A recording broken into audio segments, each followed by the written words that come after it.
Whew. All right. Making time. We're gonna get there. We gotta get there. I mean, after all, how long has it been since I've done a BoonBoomger video, right? 3 months. Three. Okay, all right. Look, we're gonna make it there in time. We're gonna. Nothing can stop me now. We are definitely gonna make. Oh my God! What? What the hell is even this? What's all this? It's okay. What's the worst that could possibly happen, huh? What's the worst that can happen?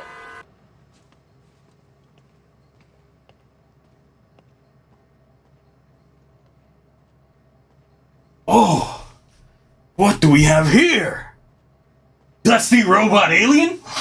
Oh my God, y'all just leaving me with a treasure trove.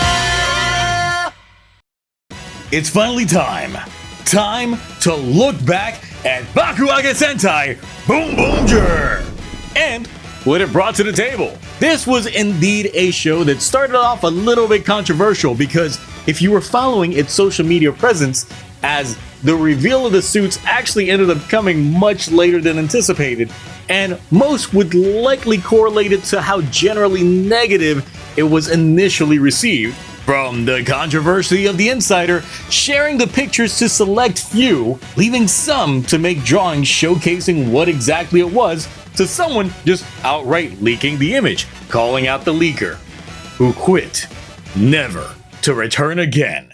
Except they did, almost immediately! So there's that.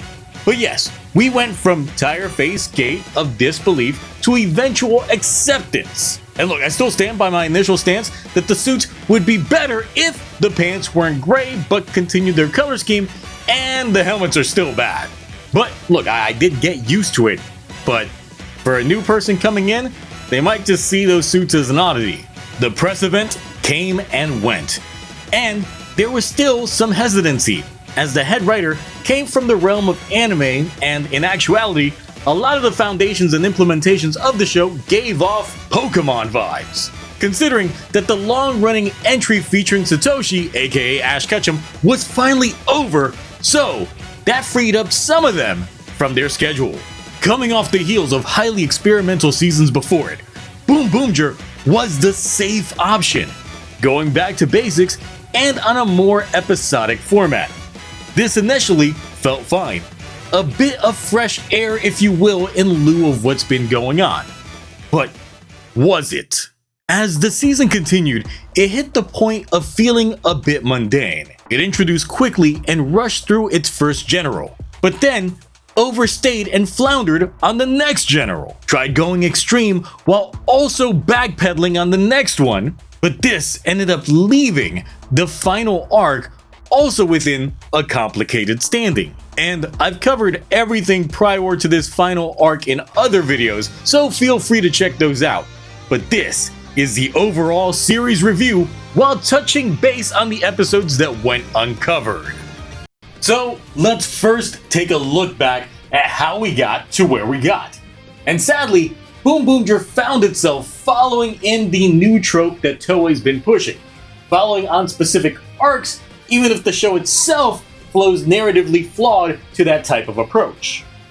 Lab 1 was the first 9 episodes. Right out the gate, we get 2 pre-established members, saving Mira from a wedding when suddenly Hashirians show up, and shenanigans ensue. As we get introduced to Shirabe, the ISA, and start building the team, with Joe being assigned to the team but having to earn his stripes, and Genba already being team support, and finally joining the team outright. Right away, we get introduced to Mad Rex, who was pegged as Taya's rival almost instantly. And almost as quickly as he was introduced, he was off. The rating for this first lap goes as follows.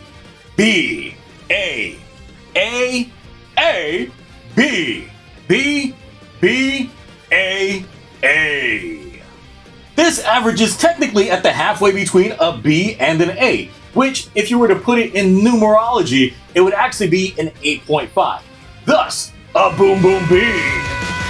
Lab 2 goes on for 16 episodes, spanning episodes 10 through 25, with the introduction of Cannonborg, who appears to be much more calculated than Mad Rex before him, and the introduction to Boon Violet, who definitely peaked with his debut episodes and waned from there. This is when the show became far more episodic, with Cannonborg not even appearing in every episode.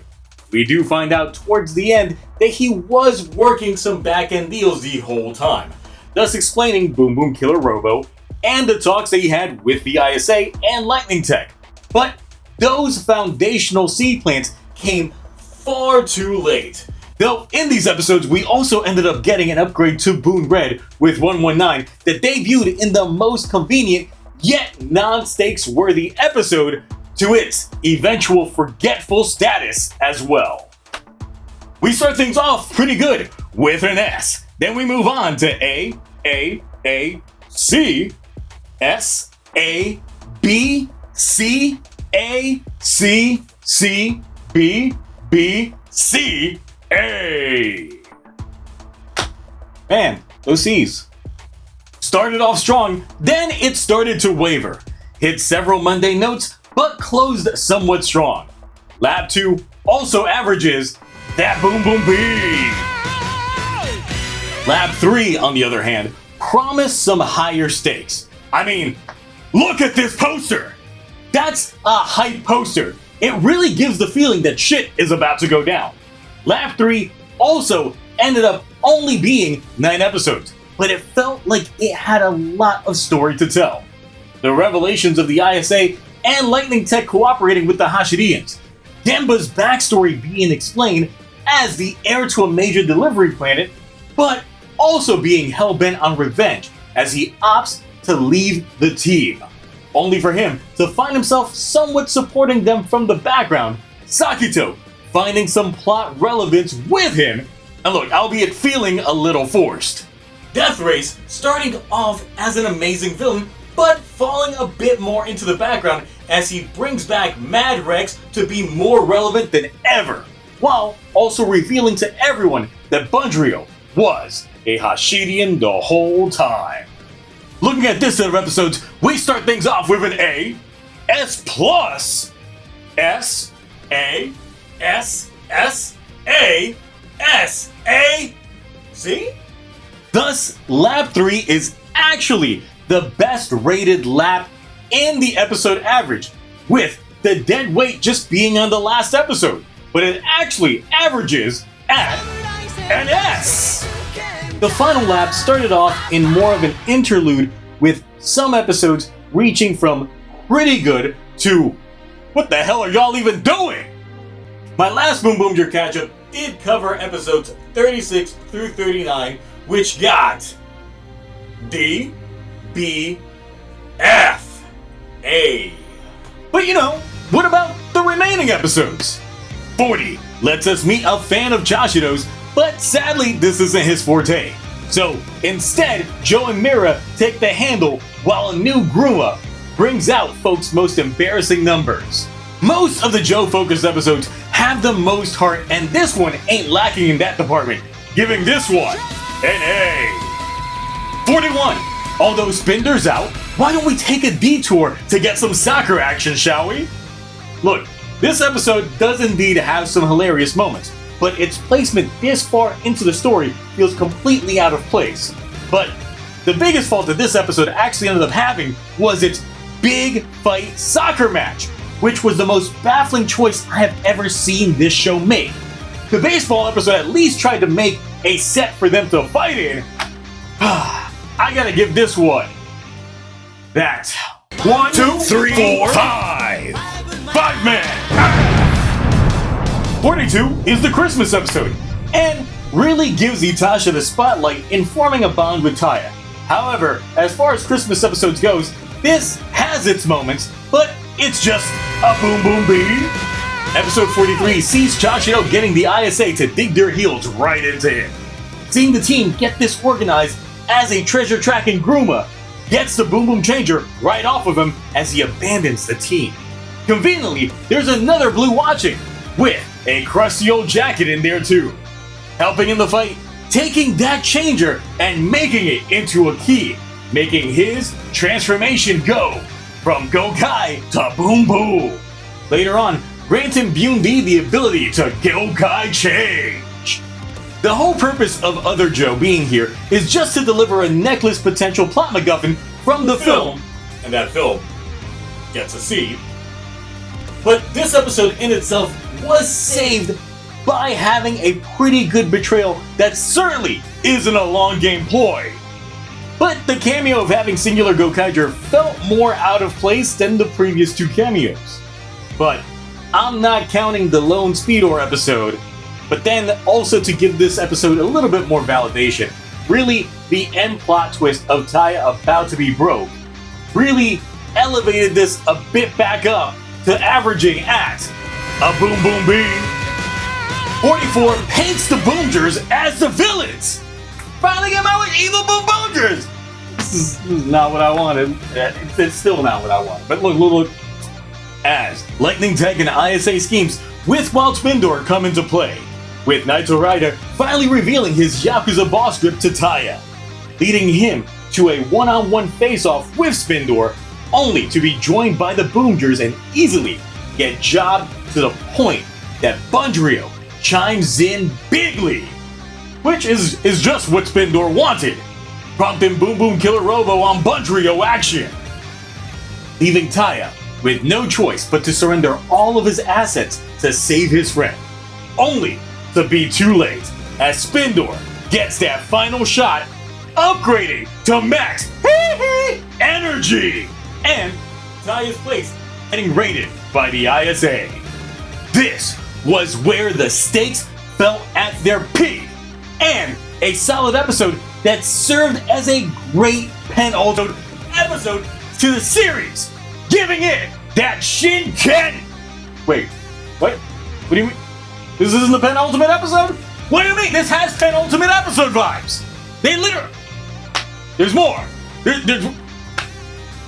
All right. Well, that fact actually drives this awkwardly down to an A. But 45's got to have some tension, right?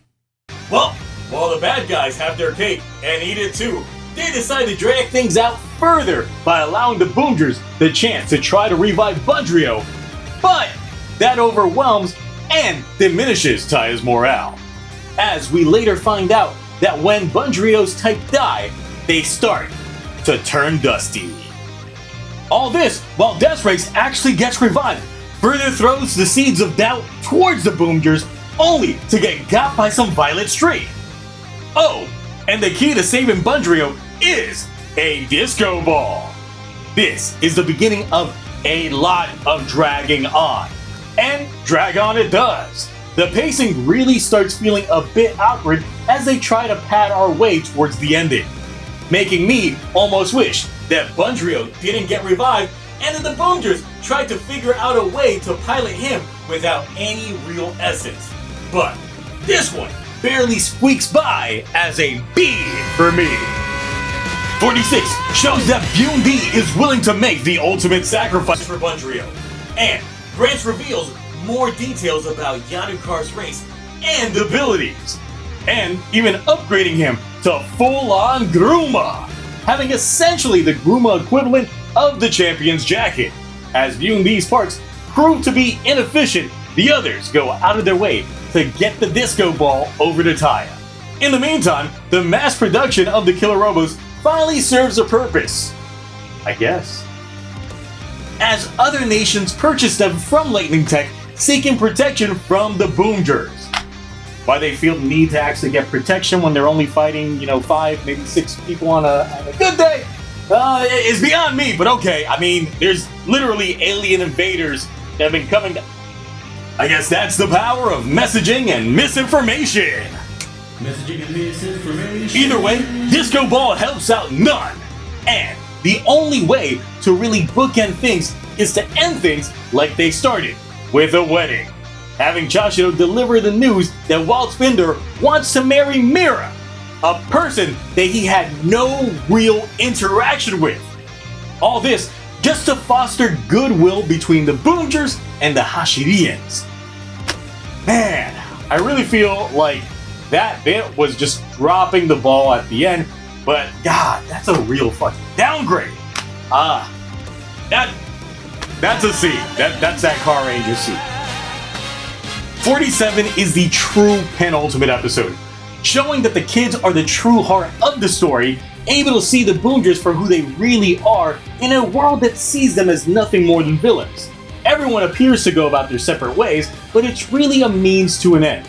Mira, now under the obligation of marriage, has demands regarding the BBG. The Hashirian trio, after being saved by Joe, finally having true redemption after having hit-or-miss moments in previous episodes. Sakito finally gets some use and attacks all of the killer robos while they remain idle, and Gemba gathers what's left of his ship, finally giving us terrible CG wedding ceremony.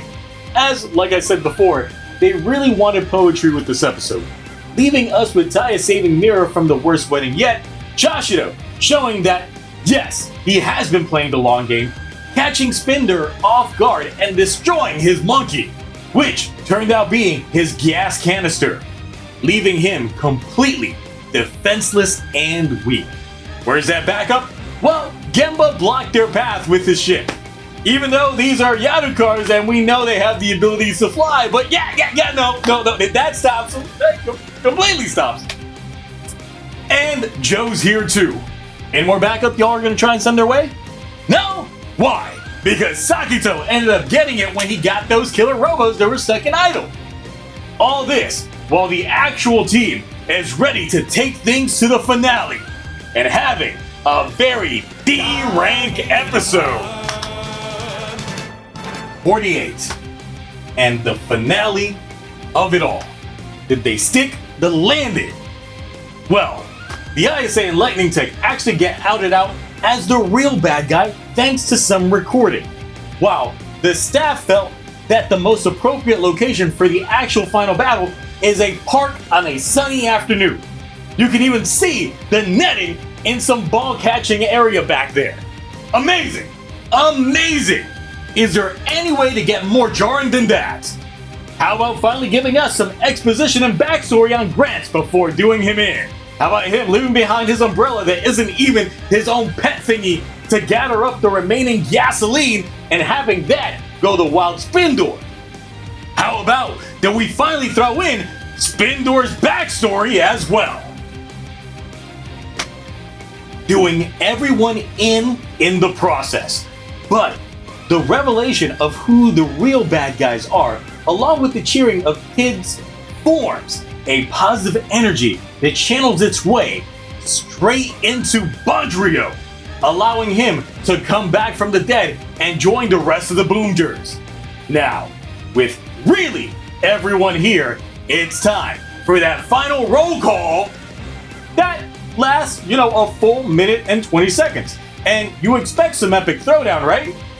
Well, how about everyone just pats the back of Bandrio and Boonred and giving them energies like they're rocking the champion's jacket just for Taya and Bandrio to get a melodramatic final hit in? Well, not really, because Bandrio really just want to be homies with the guy again and just start back over. But of course, he's got to do his time for the crime, and he's willing to throw in his hands in the ring as well. But you know that whole thing about getting dusty? What took Bandrio days or maybe hours to get through, Spindor sets a new record for. In the epilogue of it all, Shirabe gets to run the ISA, and Sakito is left as the Guardian of Earth, here to protect the Earth from all forms of dangers as the rest of the Boomgers leave to have their dreams come true in the true, uncorrupted BBG. They have so much faith in the guy that they take all of their Boom Boom cars and leave him with none. Not even a jacket to remotely tap into those powers. Yes, complete faith in the guy. as my biggest fear that I started having halfway through this show came true. We end with a tease of the BBG with no actual BBG. That's a D! This ends the final lap of BoonBoomger, averaging with a C. The show as a whole averages a B when looking at the individual episodes, but if you look at the individual arcs together, it does also average a B. Pretty much an 8.25 out of 10. But I really feel that honestly, this show might become one of the most forgotten seasons of Sentai looking forward. So now, let's look at this show from a different lens. If you watch this show weekly, there's a good chance that you are watching it jointly with its Superhero Time matchup. Meaning that for the first half of this show, it paired up with Gotchard, and for the second half, it paired up with Gavu. Now, I think it's fair to say that since most people were checked out of Gotchard by the time that this show debuted, they either felt that this was nothing to elevate the standards of the time block and dropped it, or they proceeded to watch it anyway since it's the only thing that was out there. As such, comparing it to Gotchard, this felt superior. However, once you got good show paired up with it, it started to carry some of the larger quality comparisons, making BoonBoomger suffer in the process. Now, look, let's take things hypothetical. Let's bring up Kamen Rider Decade. For those that are unaware, Decade was designed to break up the Superhero Time matchups, where prior to Decade, Rider and Sentai would pretty much start and end together. But to maximize toy sales, they thought that if they ran the shows off sync, then the slump of one show not having new toys due to form debuts would get offset by the other show's introduction. Yeah, look at how well that went. Look at how well that went. But let's say Decade didn't exist. And After Kiva was just double. If the sequence of shows were to line up, that would mean that the entirety of BoonBoomger would have lined up with Gavu. And if that was the case, I could see pretty much a larger chunk of folks dipping out on this show for superior product. How about the opposite? If Decade was a complete season, then Double would not have started until Goseiger was running. Once again, if nothing else changed, then BoonBoomger would have ran with the entirety of Kamen Rider Gotchard, which, in comparison, BoonBoomger would be the superior show. But I do feel that overall, that would probably be one of the largest lackluster superhero times of all times. The outside perspective of those watching the show jointly with its time slot would have developed a certain mentality regarding the show. Now, in a bubble for folks who will be watching this in the future by itself, obviously the enjoyment will vary. But I don't personally feel that this show has the specific wow factor to truly make it stand apart from the rest. The budget between this and the last season King Oger is very, very visible. But in a binge format, I do feel that this episode loses a lot, as its episodes can be very hit or miss, and can be a bit of a slog to just work through. I do think that the show works better when you take your time with it, but after a certain point, you'll just want it to be over. Though, there are some great cast members here, with my personal ranking of the crew from best to worst being Joe, Genba, Chashiro, Mira, Taya, and then Sakito. Now, to be clear, none of these characters would be my favorite in their proper color scheme. I guess maybe Genba, but there's not really a lot of oranges to choose from. Joe had the most heart, and even though he had a lot of gags at his expense, was overall a very, very likable guy. Genba was a mystery at first, but sadly, his downfall was the poor execution of his backstory. What started off as a great revelation went to a background stuff that kind of happened almost immediately. Chashiro had the potential to be the greatest character in this show, and it's all from his story arc that was just not told. He probably has the most baggage out of any other character in this show. the tragedy of his parents, his espionage life prior to the start of the show, and he had the potential to have a string of rogues gallery that we just didn't get to see. Shashiro is like if Dick Grayson was in a show after his time with Batman and some time as Nightwing, and they just imply as such, but you never get to see any of it. And that's a damn shame.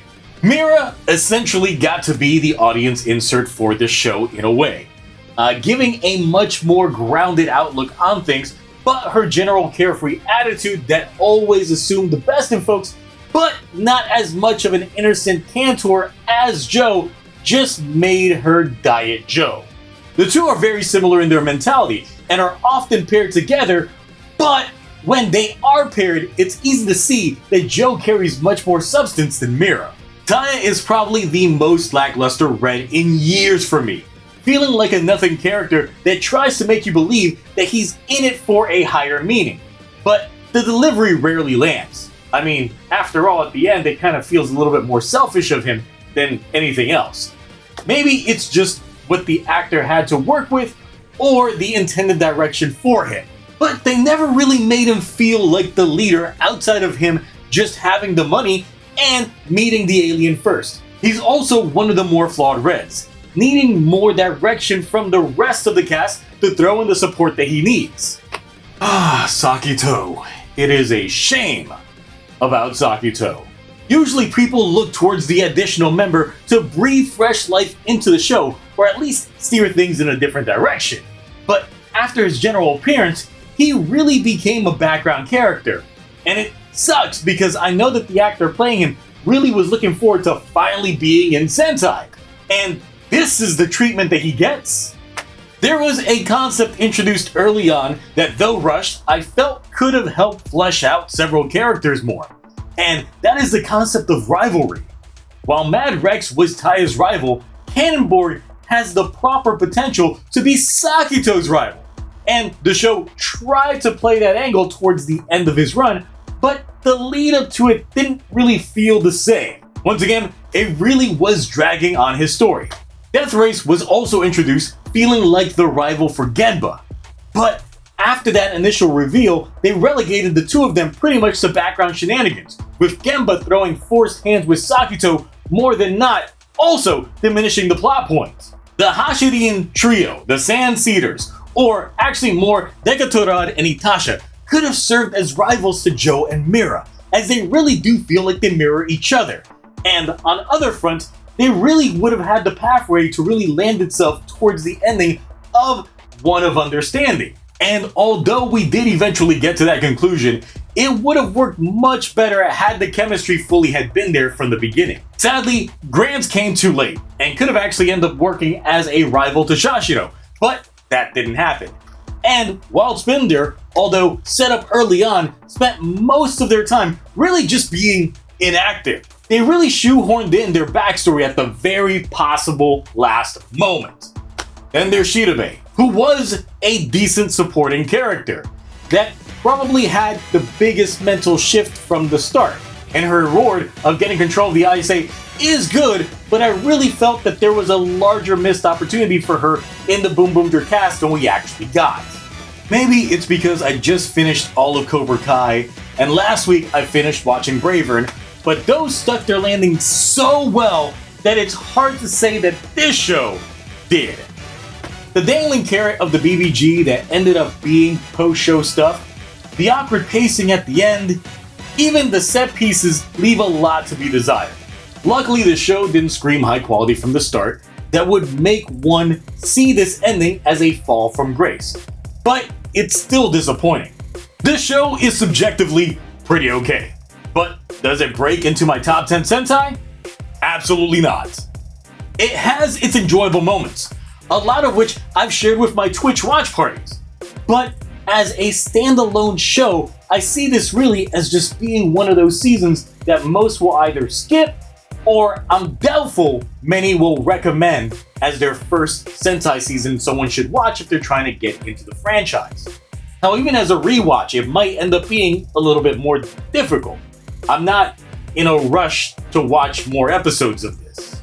All in all, These shows typically have great potential at the start, but there comes a point in which the telltale signs are there whether or not the momentum will keep going or whether or not it'll likely fall flat. Hold on, wait a minute. You mean to tell me that there was more Rainbow Road in all of your videos than there was in BoonBoomger? Yes. Oh no! Imagine this failing, lack of booming, waning. Morphin Black! But I thought you snorted up that Bunchro dust in the opening bit! I did!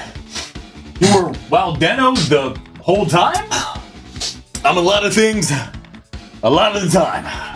Remember, you were originally one of my forms first. But when did you become Waldeno exactly? You remember the ending of Deno? I choose not to. Well, you see...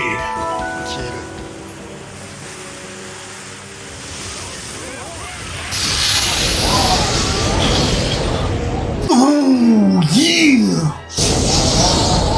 Oh yeah! For the Earth.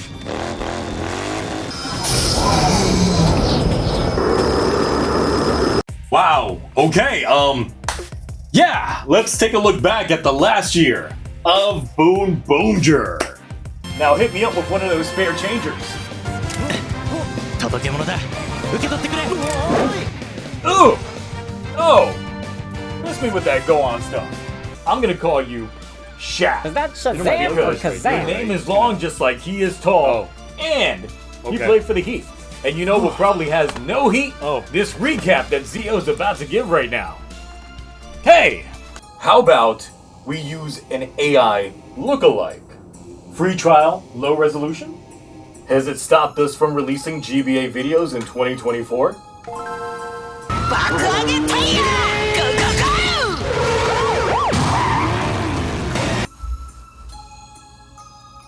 You know we're getting sued for this, right? Let them come. Let's see what the audience thinks of your choices. Wait. This scene? Really? This scene?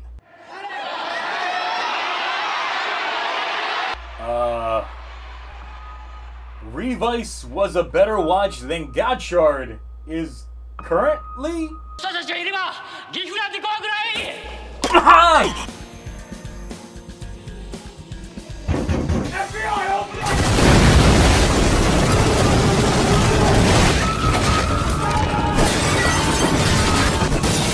They learning from me and pulling out that third leg, clapping them cleats and knocking him down a peg.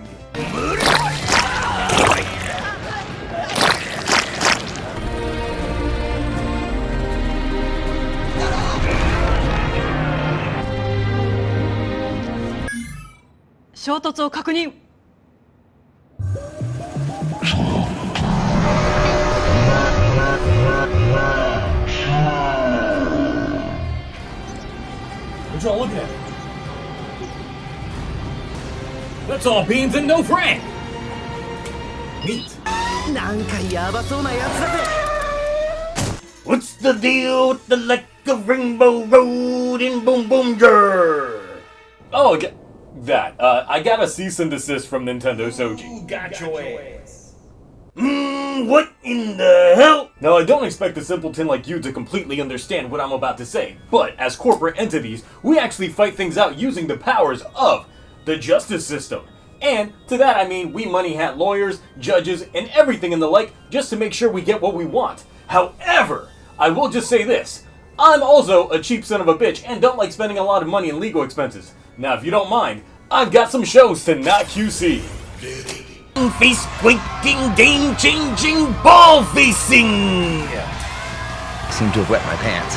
The fuck you mean by that? We gon' show you how it goes. To the right, to the right, to the right, to the right.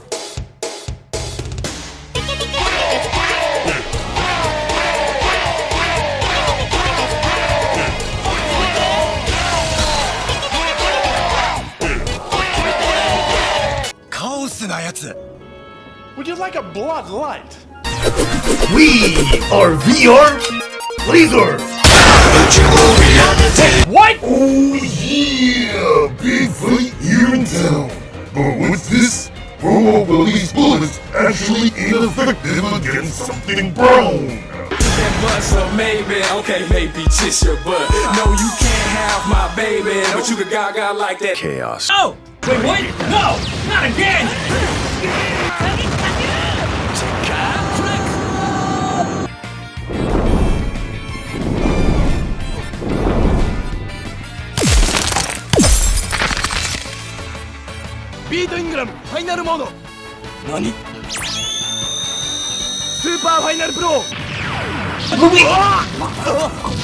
Thanks. Thanks, production staff. This is what's gonna kill me today. But yes, that's it. Another Super Sentai in the books. In terms of shows that I've reviewed on this channel, it all started with DonBros. This would actually end up falling below it in terms of how I feel about it in terms of overall rating. But yes, those are my thoughts. What are yours? How did you feel about Bakuage Sentai BoonBoomger? How did this season fare to you? Was this your first Super Sentai? And if so, what's your overall impression if it was? How do you feel about the overall cast and characters? And do you share my sentiment that in the future, it'll just be one of those forgettable seasons that don't really warrant a revisit if you had to? Anyway, that's it. We're done. BoonBoomger has finished, and we are off to celebrate the Big 5-0 with the Big 4-9 Sentai season. Until then, bye.